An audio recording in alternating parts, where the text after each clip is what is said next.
네, 오늘의 본문의 말씀은 고린도후서 2장입니다. 2장 우리 합독하겠습니다. 2장인데 2장 전체를 읽지 않고 2장 14절에서부터 16절까지만 읽겠습니다. 항상 우리를 그리스도 안에서 이기게 하시고 우리로 말미암아 각 처에서 그리스도를 아는 냄새를 나타내시는 하나님께 감사하노라. 우리는 구원받는 자들에게나 망하는 자들에게나 하나님 앞에서 그리스도의 향기니 이 사람에게는 사망으로부터 사망에 이르는 냄새요 저 사람에게는 생명으로부터 생명에 이르는 냄새라. 누가 이 일을 감당하리요. 아멘. 할렐루야. 하나님 찬양합니다. 우리 금요 기도회로 인도하시고 또한 하나님을 찬양케 하시고 하나님께 예배드릴 수 있는 은혜 허락하여 주시며 감사드립니다. 이 시간 하나님께서 주시는 말씀 듣습니다. 고린도후서 2장에서 말씀하시는 하나님의 그 섭리하심을 밝게 깨닫는 귀한 시간 될 수 있도록 성령님 인도하여 주시옵소서. 또한 주님을 더 깊이 알아가며 또한 주님께 또한 올려드릴 기도 가운데도 주님의 기도 응답으로 저희들에게 이끌어 주시옵소서. 모든 것 이끌어 가시는 하나님을 찬양하며 예수님의 이름으로 기도드립니다. 아멘. 네. 오늘 고린도후서 2장으로 또한 나눌 제목은 우리는 그리스도의 향기니라는 제목을 가지고 나눌까 합니다. 우리 먼저 고린도후서를 한번 살펴보겠습니다. 이 고린도후서의 전체적인 내용은 개인적인 서신과 거의 개인적인 서신이라고 말할 수가 있습니다. 이 자신의 그 사도권을 변명하는 일들이 정말 대부분을 차지하고 있습니다. 사도적인 권위를 변호하는 것이 1장부터 13장까지 있는데 이 사도권에 대한 소극적 해명이 1장부터 7장까지 거기에서 있고 사도권에 대한 적극적인 주장을 10장에서부터 13장까지 내용으로 담아져 있습니다. 이 고린도후서에 기록한 것은 디도편의 편지를 보내고 나서 디도가 이 고린도 교회의 소식을 회개함으로 변했다라고 하는 그러한 기쁜 소식을 듣고 편지를 하는 것이죠. 그래서 1장에서부터 7장까지 기쁨과 안도를 또한 전하기도 합니다. 또 8장에서 9장까지는 헌금 예루살렘에 거기에 보낼 그 연보를 준비하게 하는 내용을 담고 있는 것을 볼 수가 있게 되겠습니다. 이 고린도 후서를 통해서 우리가 알 수 있는 것은 이 사도 바울이 사도행전에서 보면 결과물이 거의 많이 나타나져 있기 때문에 정말 대단하다. 아, 나도 저렇게 이러한 삶을 살아야지라고 하지만 이 고린도 후서를 보면서 어떠한 상황 가운데서 복음을 전했는지를 정말 잘 나타내주고 있는 것을 볼 수가 있게 되겠습니다. 그러면서 이 고린도 후서에서 이 나타나는 사도 바울의 그러한 개인적인 그러한 위험에 처진 그러한 상황과 고난 가운데서 이 복음을 전하는 끊임없이 하나님의 그 맡겨진 사명을 감당하는 그러한 모습을 보고 우리도 배워야 될 것이 정말 많은 것을 알 수가 있게 되겠습니다. 내용 구조 아까 말씀드린 것과 같이 사도적인 또한 변호에 관해서 거의 대부분을 차지하고 있다라는 것을 기억하시면 될 것입니다. 오늘 본문의 2장에서는 1장에서 이제 인사를 하고 방문 계획을 이제 변경한 것에 대한 그 설명을 하고 있었죠. 그래서 이 사도 바울은 그 자기가 온다고 해놓고 또한 계획도 잘 지키지도 않고 여러 가지로 말미암아 이 사도권을 의심하는 일들이 이 고린도 교회에서 있었습니다. 그랬는데 그 일정대로 행하지 않았던 것, 계획을 바꿨던 것, 그거에 관한 것에 관해서 설명을 하고 불의를 행한 자들을 그리고 또 이제 2장에서는 용서할 것을 말씀하고 있는 것을 볼 수가 있게 되겠습니다.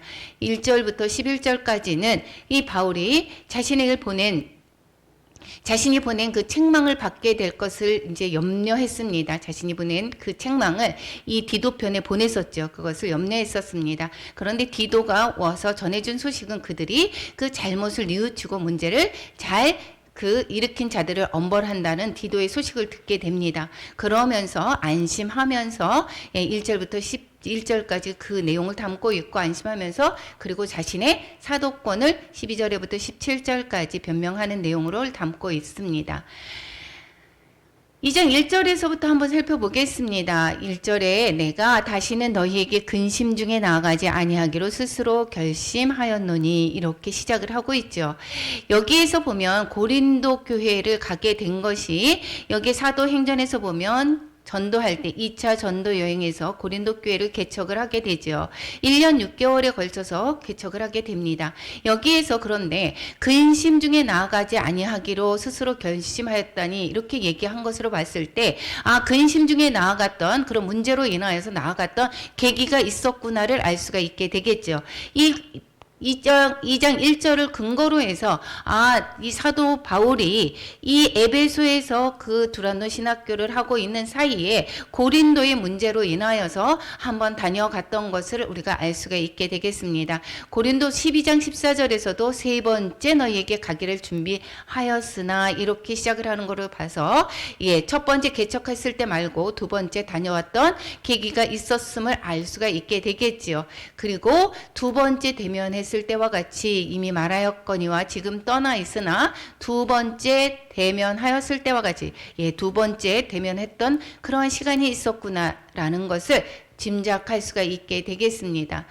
그런데 근심 중에 나아가지 않기로 결정했다라고 말씀하고 있습니다. 그래서 다시 한번 가야 되는데 내가 근심 중에 나아가게 되기 때문에 그렇기 때문에 여기서 안 가게 되었다라고 이야기를 하게 되겠죠. 그렇게 되겠습니다. 근데 처음에 계획은 이제 두 번째 가고 나서 내가 다시 이쪽으로 오게 될 거야. 그래서 너희에게 여기에서 마게도냐로 왔다가 그리고 마게도냐가 아니라 고린도에 먼저 왔다가 마게도냐로 가서 거기에서 다시 막 너희에게 이제 고린도로 내려와서 유대로 갈 생각을 계획을 하고 있었습니다. 이렇게 고린도후서 1장에서 이렇게 말씀하고 있었습니다. 그런데 2절에서 보면 근심 중에 근심이 이제 해결이 아직 안 된 상황이죠. 그런데 다시 내가 근심하게 한다면 근심하게 한 자밖에 나를 기쁘게 할 자가 누구냐라고 말을 하고 있습니다. 이 말이 되게 어려운 것 같아 보이죠. 그 소리는 무슨 소리냐면 내가 슬퍼하게 한 너희가 즉 무슨 소리냐면 문제를 일으킨 자가 그런 자가 나를 이제 내가 그 사람으로 인해서 근심하게 된 자를 말하겠죠. 나 그 자가 회개하면 내가 기쁨이 되죠. 그러면 그 사람들로 인해서 회개가 되어서 내가 기쁘게 해주지 않는다라고 하면 그렇다라고 하면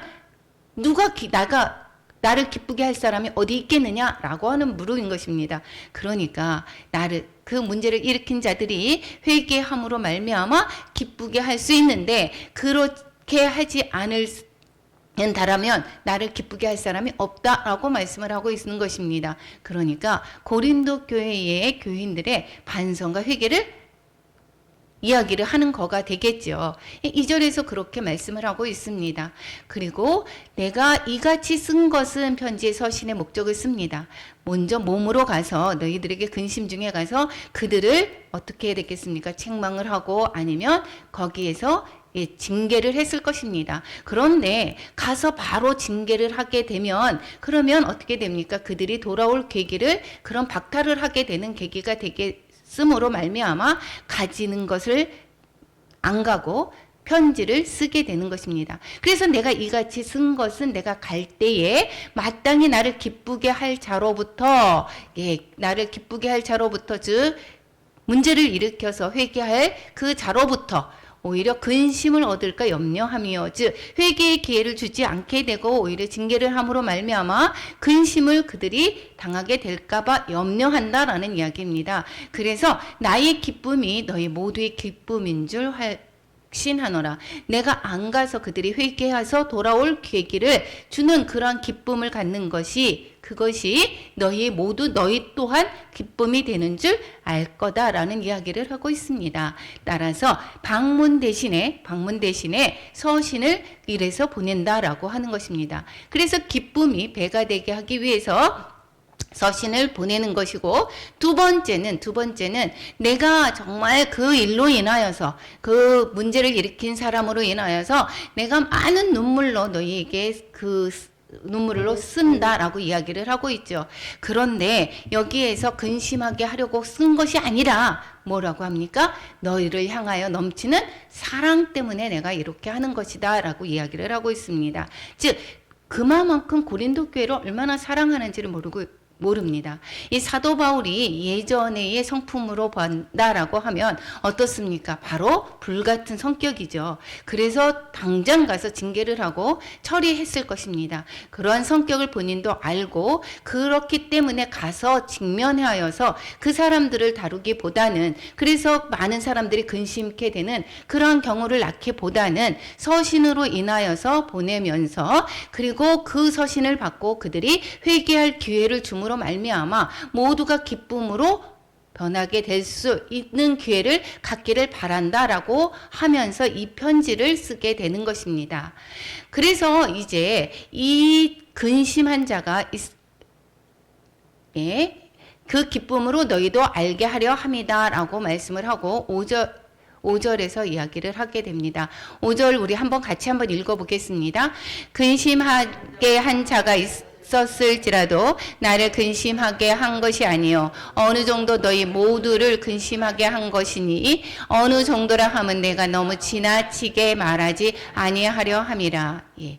이 고린도 교회에 지금 정말 고린도 전서는 많은 문제를 가지고 있어서 거기에 대한 문제를 하나씩 어떻게 처리해야 되는가를 가르쳐 줬습니다. 그런데 여기에서의 지금 고린도 후서에서는 그 문제는 이 사도 바울을 공격하는 자들에게 관한 그러한 내용들을 담고 있는 것이고, 그 문제로 인하여서 정말 사도 바울이 너무도 힘이 들었고, 또한 사도 바울이 가르쳤던 그런 복음이 여기 훼손이 될 그러한 위험성이 있었던 것입니다. 그렇기 때문에 이것에 대해서 정말 그들에게 바로 깨우쳐져야 되고 그들이 변화가 되어야 되고, 그렇지 않다라고 하면 징계를 해야 될 상황이었습니다. 그런데 여기에서 말씀하는 것은 무엇이라고 얘기하느냐면 근심하게 한 자, 한 단수형으로 쓰여져 있습니다. 그러니까 여러 사람이 그랬다라기보다는 어떠한 대표적인 격이 있었을 것입니다. 즉 선동한 사람이 있었을 것입니다. 그 선동한 자가 있었을 것이라도 나를 근심하게, 나를 근심하게 한 것뿐만 아니라 너희 모두를 근심하게 한 것이다 라고 얘기하면서,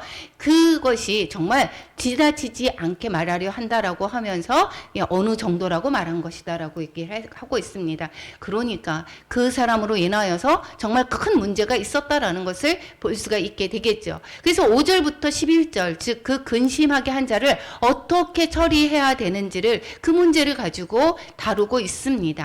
그 사람이 여기 그러한 자, 그 문제를 일으킨 그 자는 벌 받는 것이 당연히 마땅하다라고 이야기를 합니다. 그 대표격이 되겠죠. 그 대표격으로 인하여서 많은 사람들이 선동이 됐을 것이고, 그 사람은 당연히 벌 받는 것이 마땅하다라고 이야기를 하고 있습니다. 그랬으니까 여기에서 볼 때 그런즉 너희는 차라리 그를 용서하고 위로할 것이니 그가 너무 많은 근심에 잠길까 두려워하노라. 7절에 이렇게 말하고 있습니다. 벌 받는 것이, 즉 벌을 줬다라는 이야기를 할 수가 있게 되겠죠. 벌을 줬는데 그것이 어떤 벌인가 라고 했을 때 징계 내쫓은 것은 아닌 거로 볼 수가 있게 되겠습니다. 왜 그렇습니까? 여기에서 용서를 하고 위로할 것이다 라고 이야기를 하는 것으로 봤을 때는 그 사람들이 많은 사람들 앞에서 사과를 했던 이러한 징계가 되었을 것이겠죠. 그것은 그 자신이 그렇게 함으로 말미암아 자신이 벌 받은 것이다 라고 말을 하고 있습니다. 그러니까 너희들은 더 이상 그것에 관해서 이제 그들 책하지 말고 용서를 해라 라고 이야기를 하고 있습니다. 그것은 왜 그러느냐, 그들은 여기에서 사랑을 그들에게 나타내야 하기 때문이다 라는 것을 말합니다. 예수 그리스도를 믿는 자들은 이 사람을 대함에 있어서 그 잘못을 이야기를 하게 되겠지만, 그 잘못을 회개한 자에게 용서를 하고 그리고 사랑으로 그들을 또한 돌보아야 된다라고 말씀을 하고 있습니다. 그리고 이야기를 합니다. 너희가 범사에 순종하는지 그 증거를 알고자 하여 내가 이것을 너희에게 썼노라 라고 말씀하고 있습니다. 즉 복음의 그런 의미가 뭐라고 하겠습니까? 기쁘게 하기라고, 또 이 스스로 이 사도 바울이 직접 가서 그 문제를 해결하기보다도 너희들에게 그 사건을 맡기겠다라고 하는 의미다라는 것입니다. 이 사도 바울이 디도편에 전해준 그 눈물의 편지를 통해서 그 문제에, 교회에 들어왔던 그 문제를 그 고린도 교회에 스스로 처리하게 했던 것이고, 그 대표격인 사람들을 벌주고 그리고 그 사람을 용서를 하고 그리고 사랑으로 보살피라. 그리고 그렇게 하는지 내가 그 증거를 알고자 한다라고 말씀하고 있습니다. 이래서 디도가 어떻게 했습니까? 가지고 와서 잘 해결되었다라는 것을 전해주게 되겠죠. 예, 사랑은 왜 그들을 용서하고 사랑으로 보살피라고 얘기합니까?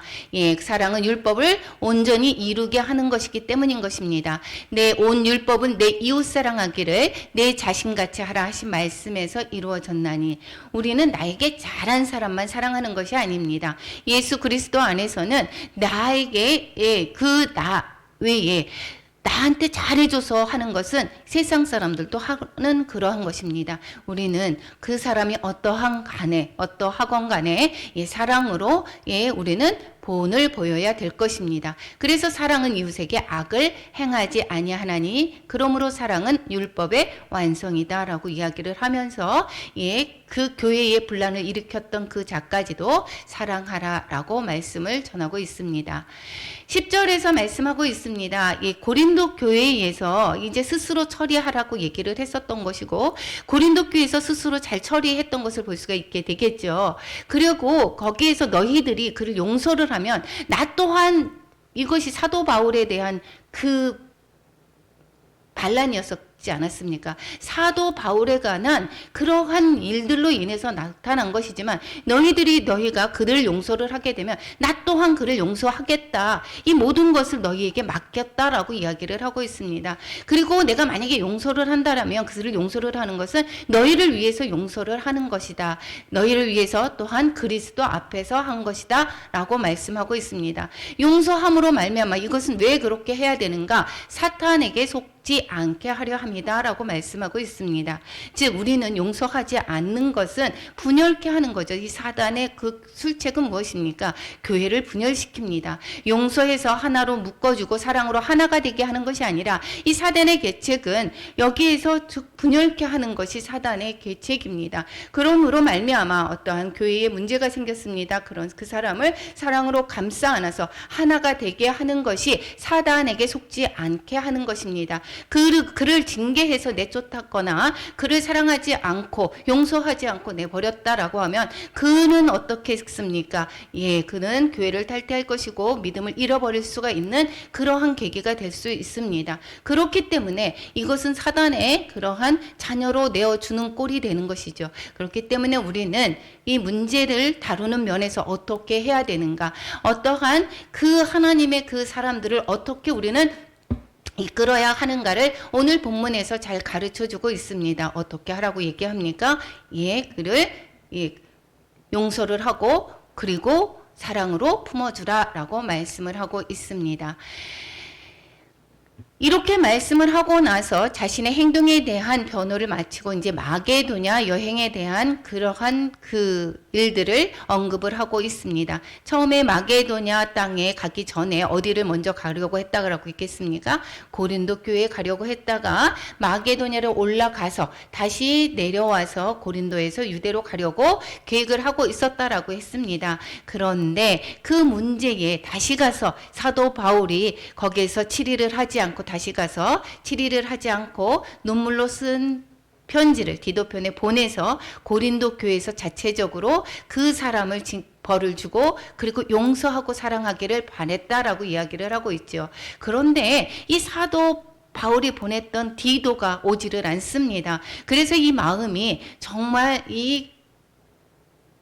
간절함이 있었습니다. 불안했습니다. 마음이 편치 않았다라고 이야기를 하고 있습니다. 그래서 12절 13절에 그 이야기를 담고 있죠. 이 에베소에서 소동이 일어나면서 이제 막 에베소를 떠날 때 어디를 거쳐갑니까? 드로아로 해서 이 마게도냐 땅으로 가게 됩니다. 그런데 복음을 위하여 드로아의 이름에 이렇게 이야기합니다. 이 드로아를 거쳐갈 때도 그냥 가는 것이 아니라 복음을 위해서 간다라고 말씀을 하고 있습니다. 가는 곳곳에서 복음을 전한다라는 것입니다. 그런데 거기에 주 안에서 문이 내게 열렸다라고 이야기를 하고 있습니다. 즉 복음을 전할 기회를 잡게 되었고 많은 사람들이 복음을 받아들일 그러한 계기가 되었음에도 불구하고 이 사도 바울이 사람이죠. 복음을 위해서는 어떠한 것도 마다하지 않는 사람인데, 그런데도 불구하고 디도를 만나지 못한 그러한 마음이 그 편하지 않기 때문에 그들을 작별하고 마게도냐로 갔다라고 이야기를 하고 있습니다. 정말 이것이 어떻게 된 일입니까? 그게 마가를 어땠습니까? 마가가 그 바나바하고 싸운 일이 무엇이죠? 이 마가가 갔을 때에, 이 선교여행 1차 전도여행을 갔을 때에 다시 돌아가는 일로 인하여서 이 바나바와 바울이 정말 많이 고생을 했지 않았습니까? 그 2차 전도여행에 마가를 데리고 가자라고 하는 것을 싹둑 잘라버렸죠. 그렇게 칼 같은 성향, 즉 사람을 생각하기보다는 일 중심이었었던 그러한 사도 바울이 이 복음의 문이 활짝 열려 있는데도 불구하고 이 마음으로 인하여서 그 디도를 생각하는 마음과 이 고린도 교회를 생각하는 마음이죠. 이 고린도 교회에 보냈던 디도가 정말 그 일들이 잘 해결을 하고 왔는지, 이 고린도 교회의 문제들이 잘 해결이 됐는지, 그것이 너무도 편하지가 않기 때문에, 걱정 때문에 그 일을 지나쳐서 갔다라는 것입니다. 어떻게 변화된 것입니까? 그때의 초기에보다 이때쯤에 벌써 지금 사도 바울은 사람을 생각하는 사람 중심 사랑으로 다시 바뀌어져 가는 모습을 볼 수가 있게 되겠습니다. 그래서 여기에서 마게도냐의 상황은 그 다음에 12절 13절에서 여기에서 말씀하는 것과 같이 13절 14절에서 마게도냐에 갔는데 어떠한 일이 있었다라고는 이야기하지 않고 7절에서 말씀을 하고 있습니다. 마게도냐의 땅에 갔었을 때 7장 5절 우리가 같이 한번 읽어보겠습니다. 우리가 마게도냐에 이르렀을 때에도 우리 육체가 편하지 못하였고 사방으로 환난을 당하여 밖으로는 다툼이요 안으로는 두려움이었노라. 그러나 낙심한 자들을 위로하시는 하나님이 디도가 옴으로 우리를 위로하셨으니.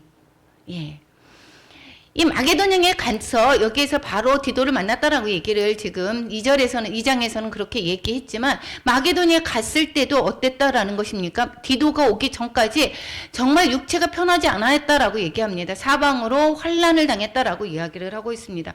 가는 곳고 이 사도 바울이 복음을 전했을 때는 이 정말 유대주의자들로부터 많은 핍박을 받았고, 그 동족으로부터의 그러한 죽을 고비를 엄청 많이 당하면서 복음을 전했던 것을 볼 수가 있게 되겠죠.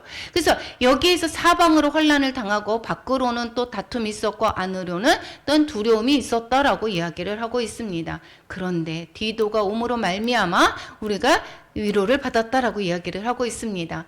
디도가 이 고린도 교회의 그 상황이 얼마나 이 사도 바울이 기다렸는지 알 수 있게 되겠죠. 사도 바울이 고린도 교회를 얼마나 애정을 가지고 지켜보고 있었는지, 그것이 해결되지 않는다라고 하면 그동안에 2차 전도 여행 때 뿌렸던 그 복음이 물거품이 되는 그러한 결과를 낳게 될 수도 있기 때문에 정말 그 마음을 졸이면서 디도를 기다렸던 것입니다. 그랬을 때에 이 디도가 와서 위로를 받았다라는 것을 알 수가 있습니다. 위로를 받았다라는 것은 무슨 이야기죠? 일이 잘 해결되었다라는 것을 알 수가 있게 되겠죠. 그런데 이 디도 드로아에서의 사역을 못하고 이 마게도냐로 갔지만 성령님께서 나중에 이 드로아에서 복음을 전하는 계기를 주시죠. 여기에서 이 마게도냐에서 다시 이 고린도로 갔다가 다시 고린도에서 유대로 바로 가는 것이 아니라 다시 마게도냐로 가서 드로아로 거쳐서 에베소와 그쪽에 들어가지 못하고 항구에서 가서 유대로 가게 되는 그러한 코스로 갈 때에 이 드로아를 지나치게 됩니다. 여기에서 사도행전 20장 5절에서부터 11절에서 보면 드로아에서의 사역을 담고 있습니다. 그래서 빌립보에서 배로 떠나 닷새만에 드로아에 있는 그들에게로 가서 얼마나 있었다고 했습니까? 드로아에서 1회, 7일을 머물렀다라고 이야기를 하고 있고, 그 주간 첫날에 떡을 떼려 하여 모였더니, 즉 예배를 드렸다라는 것이죠. 떡을 떼려 그 주간 첫날 주일날에 예배를 드리려고 모였다가 그 이튿날 가려고 했기 때문에 강론을 끝까지 밤중까지 계속했다라고 했습니다. 그랬을 때에 유두고가 청년이 창에 걸터 앉아 있다가 피곤해서 떨어져 죽는 것을 다시 살렸다라는 것이고, 그것을 보고 많은 사람들이 또 위로 위로를 받은 그러한 내용을 담고 있었습니다. 그러니까 이 내용에서 여기에서 드로아에서의 그 복음을 전하지 못했던 그러한 일들이 후에 성령님께서 다시 복음을 전할 수 있는 계기를 준 것을 우리는 알 수가 있게 되겠습니다. 디도가 옴으로 말미암아 위로가 되었다라고 하는 것은 문제가 잘 해결되었다라는 이야기가 되겠죠. 그렇기 때문에 또 하나님께 감사를 하게 됩니다. 14절에 뭐라고 이야기하느냐, 그리스도 안에서 이기게 하시고 이렇게 얘기하고, 우리로 말미암아 각처에서 그리스도를 아는 냄새를 나타내시는 하나님께 감사하노라 라고 말씀하고 있습니다. 여기에서 그리스도 안에서 이기게 하시고 라고 이야기를 하지만, 여기에서는 그의 행렬, 개선 행렬에 예수 그리스도가 개선한, 즉 이미 승리한 싸움의 행렬에 우리를 끼워주시고, 즉 참여케 하시고, 이런 뜻입니다. 그 소리는 무엇이냐, 여기에서 이 포로가 있습니다. 개선 장군이 있습니다. 그러면 여기에 포로들을 끌고 더 뒤쪽에 이 묶어서 끌고 가지요. 거기에 포로로 가지만 그 개선의 그 행렬에 우리를 끼워주셨다라는 것입니다. 그 행렬에 우리도 들어가게 되었다라는 것을 말씀하고 있습니다. 그러니까 이 사도 바울과 이 모든 그 사람들을 그 포로의 비유를 하면서 이 그리스도의 행렬, 승리하는 행렬에 우리를 끼워주신 것이 정말 감사하다라는 말씀을 하고 있습니다. 그리고 향기를 나타내게 한다라고 이야기를 하는 것은 그때의 이 로마 장제나 이 장군이 개선을 할 때에 길 곳곳에 이제 그 승리의 그 냄새를 맡게 하는 것처럼 여기에 향불을 피워주고 그 냄새가 올라가서 온 성에 그것을 퍼지게 합니다. 그와 마찬가지로 그 승리의 향기를 또한 나타내게 한다라는 것이고, 뿐만 아니라 이 향기는 누구를 나타내고 있습니까? 하나님을 나타내게 되겠죠. 예수 그리스도를 말씀하고 있습니다. 그리고 우리는 그럼 향기를 또한 나타나게 한다라는 것은 우리는 그릇이지요. 예수 그리스도 보배를 담은 그릇에 불과합니다. 그래서 우리로 인하여서 그 향기를 담는 그릇에서 우리는 향기를 전하게 되는 것입니다. 우리는 그래서 뭐라고 얘기합니까? 15절 우리가 다시 한번 읽어보겠습니다. 우리는 구원받는 자들에게나 또 망하는 자들에게나 하나님 앞에서 하나님께로 올라가는 그리스도의 향기니, 우리는 그리스도의 향기다라는 것입니다. 그러니까 우리는 그리스도를 이 내 안에 담고 향기를 담고 있기 때문에 나아가는 곳곳마다 그 향기를 어떻게 해야 되죠? 날려야 되겠죠. 어떻게 날린다라고 얘기합니까? 구원받는 자들에게도 날리고, 즉 교회 안에서도 우리는 구원의 향기, 즉 그리스도의 향기를 날려야 되는 것입니다. 내가 먼저 어떻게 해야 되는 것인지, 그리스도의 그 몸소 또한 그 실천하는 모습을 우리가 본을 보여야 되는 것이고, 그 모습을 보고 옆에서 또 힘을 얻게 되는 것입니다. 우리는 이제는 예수 그리스도를 믿는다라고 하는 것은 내가 이미 죽었고 내가 죽는 것입니다. 내가 십자가에 예수님이 죽으심으로 말미암아 내가 그 십자가와 예수님과 함께 죽은 것입니다. 죽었기 때문에 누구로 대신 사는 것입니까? 그리스도로 말미암아 사는 것이고, 그러니까 내 안에서 그리스도가 나타내야 되는 것이고, 다른 말로 오늘 지금 말씀하시는 것은 그리스도의 향기를 해야 된다라는 것입니다. 그리스도의 향기를 나는 것은 주님께서 하시는 행동 그대로 우리가 드러내야 되는 것이고, 그것은 무엇입니까? 예수님께서 사랑이시죠. 사랑을 우리가 옆 사람에게 전해야 되는 것이고, 망하는 자들에게도 그리스도의 향기를 전해야 되는 것입니다. 정말 예수 믿는 사람들이 정말 달라. 우리의 행실로 말미암아 그들이 무엇을 하는 것입니까? 복음을 받아들일 수 있게 하는 그러한 은혜를 받게 되는 것입니다. 정말 오늘 예배 가운데서도 오늘 또한 줌으로 또한 친정 가족들과 예배를 드리는데, 그 예배 가운데서 또 동생이 어려운 일을 당했었죠. 그런데 우리는 되게 잘 나간다, 세상적으로 되게 잘 나가는 것이 그리스도의 향기를 전하는 것 같아 보이지만 그것이 아닙니다. 어려운 상황 속에서도 넉넉히 이겨나가는 모습, 잘 감당하고 그렇게 해 나가는 모습을 보고 그 사람이 어떻게 어떤 저런 상황 속에서도 잘 이겨나가네. 이것이 바로 무엇입니까? 그리스도를 전하는 계기입니다. 예수님을 믿고 나더니 저렇게 잘 감당하네. 그것을 보고 다른 사람들이 또한 그리스도의 또한 냄새를 맡을 수 있는 것이고 그리스도가 살아 계심을 또한 알게 되는 것입니다. 우리는 어디에서나 믿는 자들에게나 믿지 않는 자들에게나 특별히 또 하나님 앞에서 우리가 당당히 그리스도의 모습을 나타내야 될 것입니다. 그것이 올라가는 그리스도의 향기의 삶이 되어야 된다라는 것입니다. 구원받는 자들에게 또 구원받지 않는 자들에게 하나님께 우리는 향기가 되어야 된다라는 것입니다. 그리스도인이라면 마땅히 가져야 할 향기가 있습니다. 첫 번째는 그리스도 안에서 세상을 이기는 향기입니다. 우리가 세상을 이기는 자가 면류관을 주고 하나님의 그 무엇입니까? 하나님 안에서 보좌에 앉게 해주시겠다라고 말씀하고 있지 않습니까? 이기는 자 이렇게 합니다. 생명책에 기록될 것이다 라고도 이야기합니다. 그리스도의 향기이라면 그리스도인이라고 한다라면 그리스도 안에서 세상을 이기는 향기입니다. 세상을 이기지 못하고 세상 것에 도취되어서 나가는 것도 문제지만 세상 사람들과의 관계 속에서 내가 이기지 못하고 그들과 같이 어떻습니까? 타협을 하거나 그들에게 빠지고 주님을 멀리 한다라고 하면 그렇다라고 하면 이것은 온전한 그리스도의 향기를 전하는 것이 못 되는 것입니다. 그리고 그리스도를 아는 향기입니다. 그리스도를 아는 향기는 아름다운 그리스도의 그 성품 또 그리스도의 그 행하시는 그 마음을 우리가 행위로 드러내어야 한다라는 것입니다. 본이 되는 삶이 되겠죠. 그리스도께서 내 안에 계신다라고 하면 지금 어떻게 할까? 그 그리스도의 마음, 예수님의 마음은 어떠한 것에 있죠? 구원에 있을 것입니다. 그렇죠? 생명을 잃은 자들이 구원을 받게 하기 위한 그 안타까운 마음이 있을 것입니다. 그 마음을 우리도 품어야 된다라는 것입니다. 그 죽어가는 생명을 우리는 외면하고 나만 구원받으면 됐지. 서로 대치하고 싸우는 것이 싫으니까 괜히 얘기해서 욕만 먹는데 그냥 놔둬. 그리고 이렇게 비판을 하죠. 그런데 이 사도 바울은 자기 죽을 고비를 다 하고 그러면서 여기에서 또한 비판받고 판단받고 외적으로 얼마나 많은 수모를 겪으면서 복음을 전한 것인지 모릅니다. 이것이 바로 그리스도의 향기다라는 것입니다. 그런데 우리는 그 외적인 그러한 고난과 그러한 환난 가운데서 우리는 견디지 못하고 그것을 주저하죠. 이것은 바로 그리스도의 향기를 옳게 나타나는 것이 아니다라는 것입니다. 그런데 이것을 누가 감당하겠습니까? 라고 이야기를 합니다. 여기에서 사망으로부터 사망에 이르는 냄새고 저 사람에게는 생명으로부터 생명에 이르는 냄새라.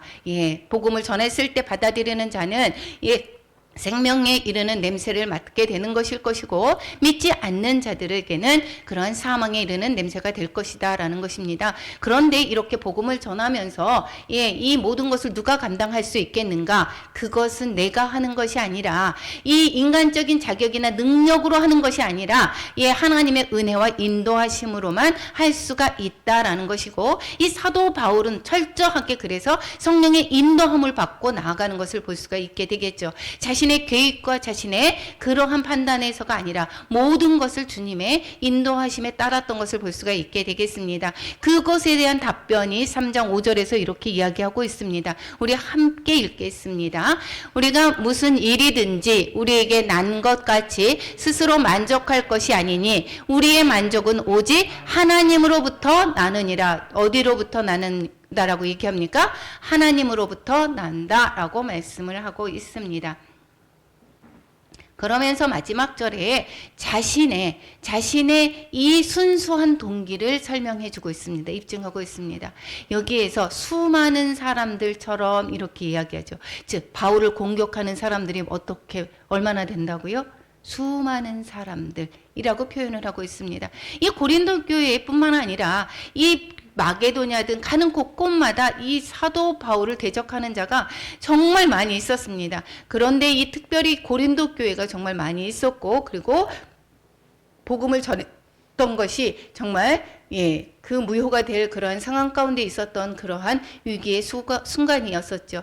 여기에서 이야기합니다. 얘가 자신이 어떻게 순전함으로 전했는지 증을 하고 17절에 있습니다. 수많은 사람들 사도 바울을 반대하는 자들을 말씀하고 있게 되겠죠. 그들은 어떤 사람이다? 간접적으로 이야기합니다. 하나님의 말씀을 혼잡하게 하는 자다라고 말씀하고 있습니다. 혼잡하게라고 이야기하는 것은 팔고 다니지. 예, 지금 하나님의 말씀을 이 장사치처럼 팔고 다니는 사람이다라는 것입니다. 이 팔고 다닌다라고 이야기하는 것은 이 거짓 사도들과 예언자들이 그 사역에 대해서 이야기를 하는 것을 말씀하고 있는데 그들이 어떻게 한다라는 것을 볼 수가 있게 되겠죠. 장사치처럼 거기에서 자신의 이득을 위해서 하고 있다라는 것이고 하나님을 위해서 하는 것이 아니라 자신을 섬기고 자신의 이득을 위해서 또한 돈을 탐내면서 그렇게 하면서 그 전하는 그러한 거짓됨을 또한 사역들을 말씀하고 있습니다. 그들이 자꾸 이야기를 하면서 이야기하는 것은 그들은 사례비도 받기도 하고 돈을 탐내기도 합니다. 여기에서는 이 장사치가 자신의 이득을 위해서 하는 것처럼 팔고 다닌다. 하나님의 말씀을 그냥 팔고 다닌다. 이렇게 이야기를 하고 있습니다. 그렇지만 그들과 다르다. 우리는 예수 그리스도로 말미암아 사도된 나는 그렇게 하지 않고 어떻게 한다라고 얘기합니까? 순전함으로 진실함으로 한다라는 것입니다.